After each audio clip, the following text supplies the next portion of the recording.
I guess I will start with the consent agenda and the whole thing with the pool.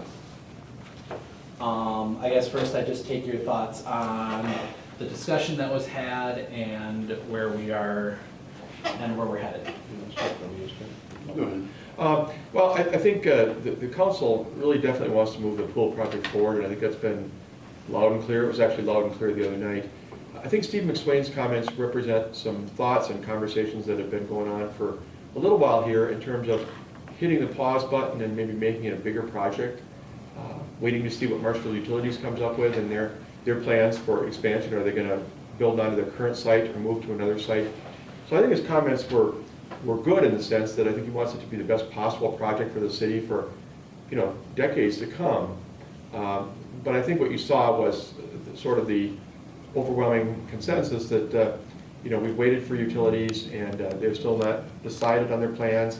We've looked at the idea of trying to make it a bigger project, but I think at this point, everybody's excited to move forward with a new municipal aquatic facility.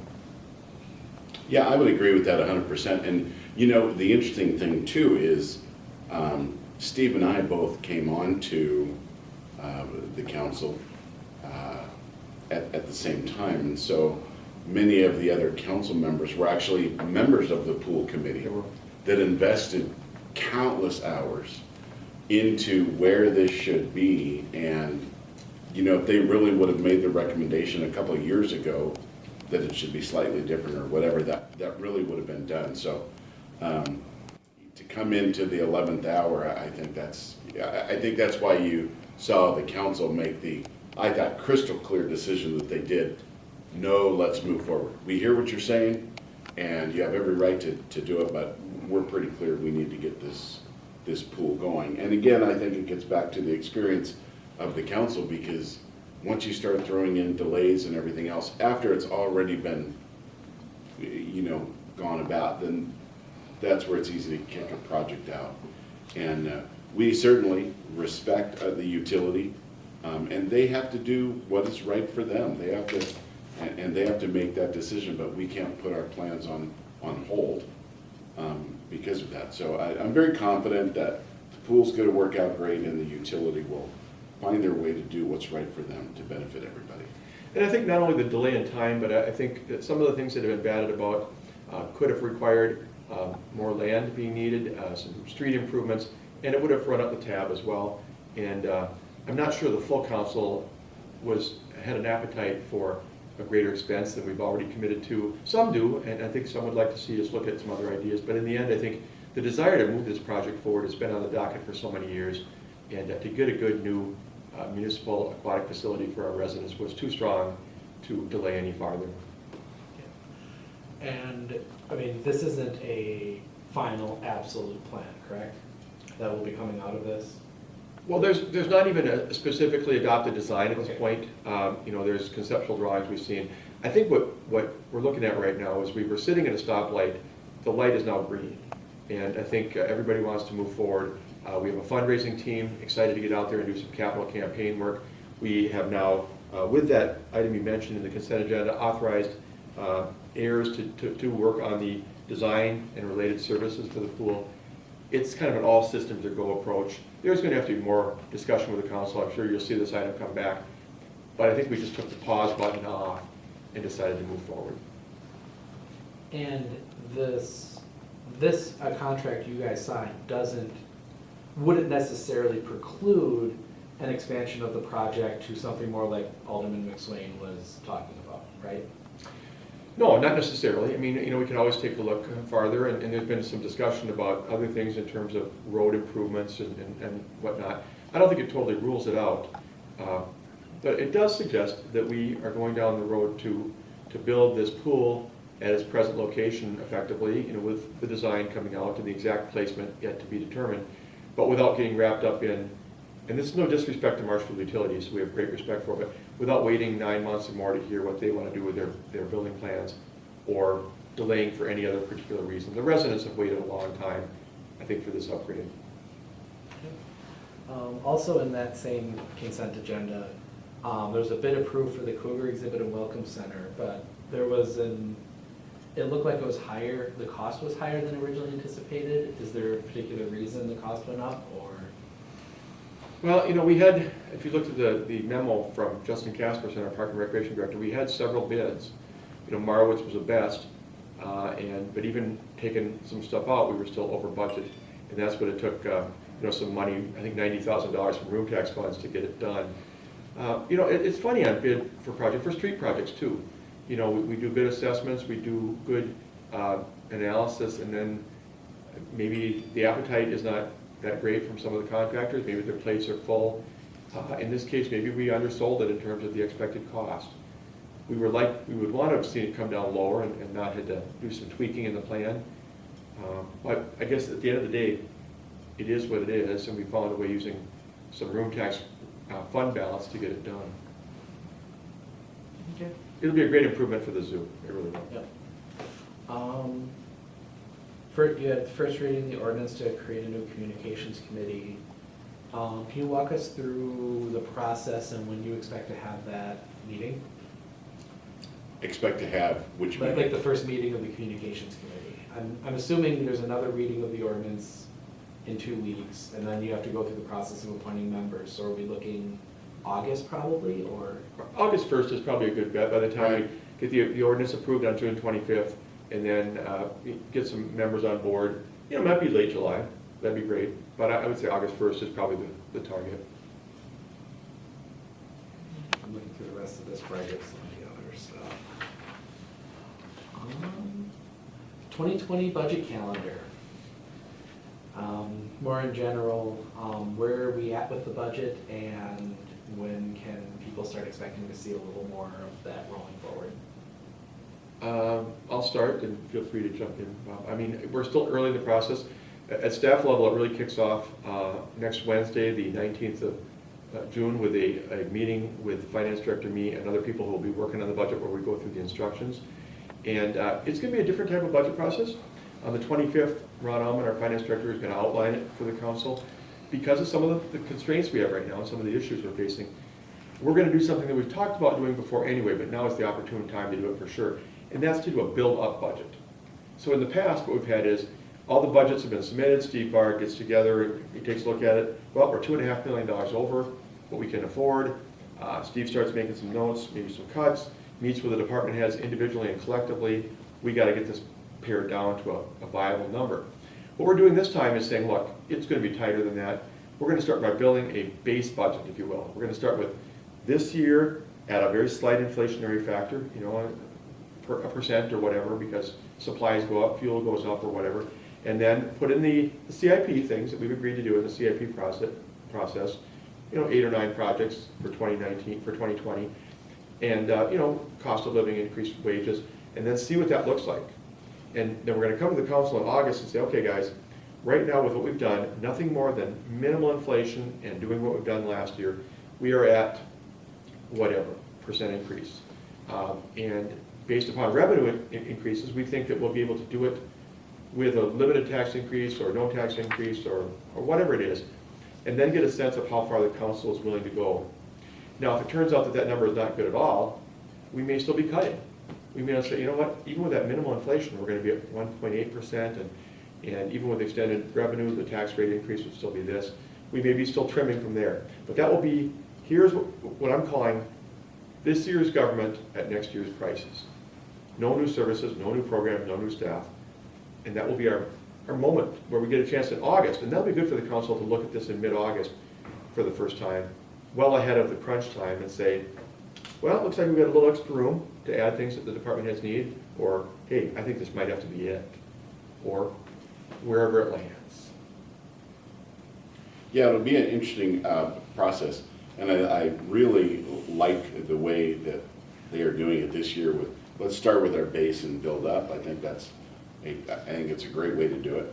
We've done a few different financial things this year with the way we did the CIP. That was changed, and it went very smooth. I mean, city staff did a great job there. This year with the budget, of course, we've got the variables. We know that we're starting off in a bit of a hole because of the issue that we had that I believe has now been cleared up, but we still have the hole. But we've also, sold the building, and there have been some other things in there. So it's going to be a very interesting process. I learned last year, being my first year, is to wait for the process to be through.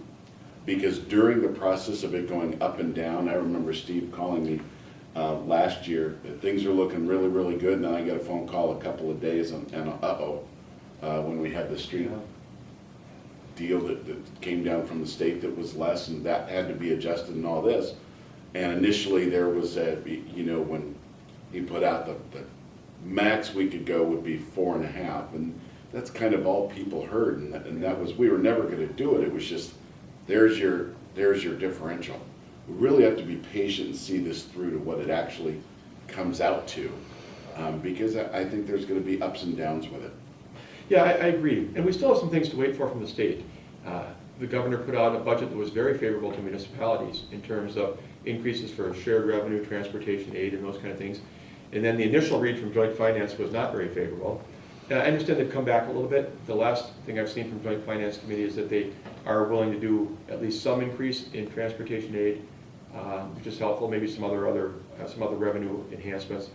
But those numbers need to come in from the state as well. And in mid-August, we get the information on our assessed value changes from last year. So where are we looking at in terms of the tax base to spread the taxes upon? So it comes together over time. And let me even say too, as far as that gap we've been talking about in the annual budget, we've been working hard to mitigate this. Ron's got a lot of things going with some restructuring of debt. We found in one case that we haven't been allocating enough money to the EMS portion of what goes on down there at the station. It's been too much on the fire side. Well, EMS is a big part of what happens, and some of the costs should be divvied up a little bit differently. And we're not doing this to be opportunists or something. It probably has never been done right in terms of how those costs are allocated between fire and EMS. And EMS is an enterprise fund. It's self-sustaining. So it's a lot of things we're looking at, along with cost cutting and other opportunities. Let me add what that item was about on the agenda specifically. Now that we've changed things to say that the Upham Mansion and Macy and all these people need to compete for budget funds with departments, instead of automatically getting their annual allocations. Now it's going to be a case of where we want to hear from them in advance. Okay, come before us. You want us to give you $7,500 to keep up the Upham Mansion. Tell us what you're doing. Tell us why that money is significant to you. How is our assistance going to help keep it sustained? Do you have other revenue sources coming in? Same thing with other requests coming from other places, to make sure that we're treating people outside of this building with the same level of scrutiny that we do our department heads. Not that we haven't before, but I think we've kept the same kind of things going in the budget for a lot of people. Not a lot, a few. And we want to be, looking at what are the best uses of our funds, broadly speaking. Would there be any plans in the future of maybe delegating that to a committee, or is it going forward, is that always going to be a council decision? That really hasn't been brought up. It's been, right now, this is a time for everybody to come back so that the playing field is fair, to come back to the council to make the request. And I think for right now, that's probably the best way to go about it. Could there be a committee down the road that does that? Sure. But even then, that would have to go back to council for approval. And so, would we ever rule it out? No, but that's not what we'll be doing this year. I think the policy we adopted in December is going to help us a lot. I do too. Before you were on board, in fact, just as you were coming on board, we had that whole thing with PDC. And that was, a difficult one for the city, because PDC is a very worthwhile organization, and they serve women in crisis, domestic violence. I mean, that's an important issue. And yet the council had to come to grips with, as important an issue as it is it a city of Marshfield issue, or is it a county, concern, or is it somebody else? And that's what we intend to do with this, is say, great, your organization does good stuff. Is it really a city issue? And I think the policy is going to help us. The policy talks about, does it pertain to other services we currently provide? And PDC could make the argument that it ties to police services. Okay, great. How does it help us further our mission? Those are the kind of questions that we'll be asking, whether it's a separate committee or the full council. Right. I guess, was there a vote on any of the closed session items? Only the maps item, and that is fairly housekeeping. In talking with the MAPS representatives, they're very close to getting this project off the ground, but they found something in the agreement that wasn't quite right, and it involved the reimbursement amount and how it was being done. And so I talked to Bill Hiding, and we agreed on a better way to do it. And what's going to happen is rather than have them pay for the full land cost and then we reimburse them a portion and say, look, you got a donation of land in part, we're just going to say, look, you pay us the full amount for that you owe for the land, the way you would have if you bought it for industrial purposes, and we'll give you the amount that we promised once upon a time to give toward the project. So there's none of this math that's being done in there. It's a straight up, you pay for the land, and we pay what we talked about 2 years ago to assist with the project. And so it was pretty simple. The council came out in open session and said, yeah, let's go. And I understand MAPS is ready to go, hopefully within, starting this summer. Yep, So that'll be exciting for the community. absolutely. Yeah, that finishes up the agenda. Couple other little things. Any updates on the budget effects from the TID issue? Well, today in this very room, I think it is, at 1 o'clock, we're meeting with the Joint Review Board, and we'll hear whether the county, school board, tech college, and those folks are concerned about what's happened. I don't suspect they will be, because at the end of the day, no matter how we were doing it, they know that they're gonna be made whole. I mean, it's like the old pay me now or pay me later thing from the mechanics commercials they used to run. You saw maybe one thing come out of it the other night. We changed financial advisors. We've left PFM and we'll be going with Ellers out of the Brookfield area. But other than that, to really get at your question, I mean, I think that there's, the next time we go to borrow, we might get questions from Moody's. Every time when we borrow money, we have a conference call, and Moody's says, well, what's your reserve balance? Well, what's your financial outlook? The topic will come up. They'll see that the transfers have been made, and they'll say, you transferred a lot of money both ways recently. What does that mean? And can bondholders feel comfortable about the rating you have today? Currently, we have a AA3 rating, and it's a pretty good rating, and they want to make sure that they can maintain that for us. Other than that, I think we've kind of worked through the transfers. Now we've got to work through the budget issues, and we go from there. And then, actually, Kaylin at this exact moment is down in the wastewater meeting with Sam, talking about the whole phosphorus issue. Do you guys have any background on what the stormwater side, because that's directly under city purview, right? That falls under public works? It is, and I think Tom Turchi might have given us an update not too long ago about it. It's complicated. First of all, I want to commend our wastewater folks on the great job they've done on the phosphorus issue, and the way they found a creative way to treat it that was way less expensive than a lot of cities have looked at. But I'm not closely familiar with how the stormwater is going to play out. I just know that when it comes from the state and federal government, it usually means we're going to spend money. I mean, typically. Yeah. Maybe. And I did notice there's a lot of money in the CIP over the next few years for that. Yeah, and some of that is without knowing exactly what it's going to cost. It's kind of a best guess. But, we've been blessed. A few years ago, there was talk about extending stormwater regulations to cities our size, just in general. Stormwater quality and stormwater management, and then they kind of decided to back off on that. I hope that isn't coming back around the bend, because that, for smaller cities, treating stormwater is a challenge at best. Okay, and then we can go all the way back up to the top, because obviously there was a little fun at the beginning of the meeting, getting to, congratulate the Marshfield girls soccer team. First off, are either of you heading to Milwaukee after this? No, I was just, I've been thinking about it, but I can't, unfortunately. Across the street at Holiday Inn was the send-off, and they had police officers and fire trucks, and we got a chance to speak to some of the parents that were out there, and they're all very excited.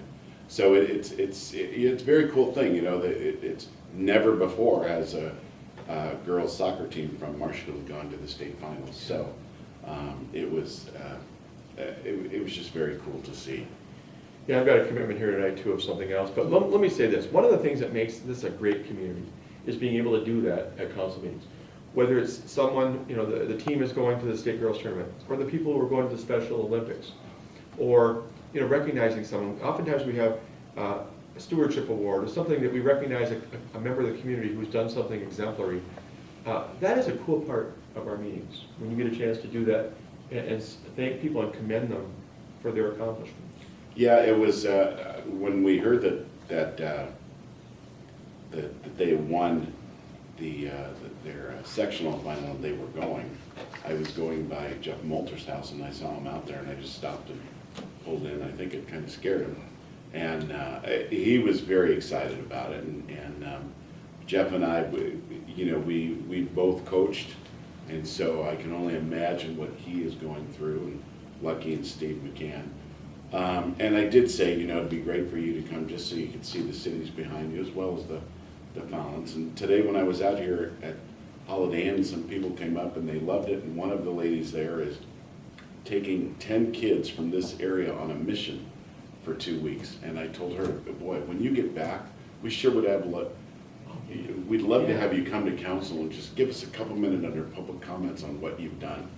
Because I think we can start showing, life isn't all rosy, but it's nice to show some of the great things going on here. And that was just fun to see. The girls were excited, coaches were excited. I've never seen Lucky and Jeff that nervous before, but it was fun. Yeah, that's one of the things that makes a community, and not just a place where you live, is when you can celebrate those things collectively. All right, that's all I have. All right, it's a wrap. Thanks, That's a Steve. wrap, yeah. Yeah.